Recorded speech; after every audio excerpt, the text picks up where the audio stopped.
প্রথম দ্বিপাক্ষিক সফরে কাল মালয়েশিয়া ও চীন যাচ্ছেন প্রধানমন্ত্রী তারেক রহমান। সফরে তিস্তা বহুমুখী প্রকল্প সহ সমন্বিত নদী ও পানি ব্যবস্থাপনার পাশাপাশি দুদেশের সামরিক যোগাযোগ বাড়ানোর বিষয়ে আলোচনা হবে বলে জানিয়েছেন পররাষ্ট্র সচিব আসাদ আলম সিয়াম। জানান, সামরিক নিরাপত্তা, সুশাসন সহ চীনা প্রেসিডেন্টের 4 বৈশ্বিক উদ্যোগ নিয়ে ইতিবাচক ঢাকা এগুলোতে যুক্ত হওয়ার বিষয়ে ভাবছে বাংলাদেশ সরকার। সিলন টি রপ্তানিতে শীর্ষে। সরকার গঠনের 4 মাস পর রোববার প্রথম বিদেশ সফরে যাচ্ছেন প্রধানমন্ত্রী তারেক রহমান। দ্বিপাক্ষিক সফরে তার প্রথম গন্তব্য মালয়েশিয়া। 21 জুন কুয়ালালামপুর পৌঁছে 22 জুন দেশটির প্রধানমন্ত্রীর সাথে আনুষ্ঠানিক বৈঠক করবেন তিনি। সেখানে প্রাধান্য পাবে শ্রমবাজার খোলা, আসিয়ানের সদস্যপদ প্রাপ্তি ও মুক্ত বাণিজ্য চুক্তি নিয়ে আলোচনা।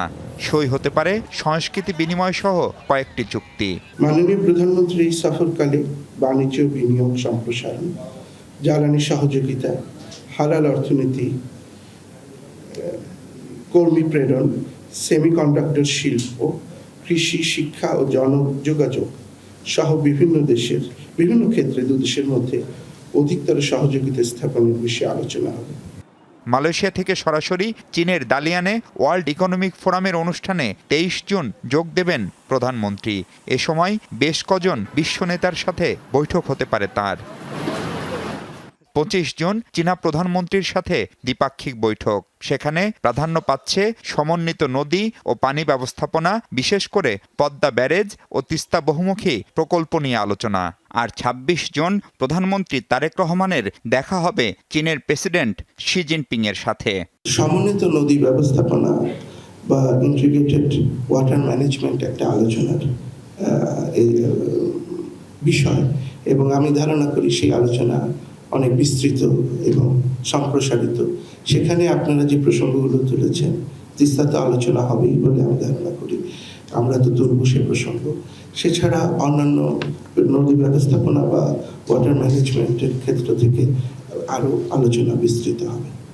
ঢাকা বেইজিং সামরিক সহযোগিতা বাড়াতে চীনা প্রেসিডেন্টের গ্লোবাল সিকিউরিটি ইনিশিয়েটিভ GSI ও গ্লোবাল ডেভেলপমেন্ট ইনিশিয়েটিভ সহ 4টি উদ্যোগ নিয়ে বাংলাদেশ ইতিবাচক বলেও জানান সরকারের এই সর্বোচ্চ কূটনীতিক।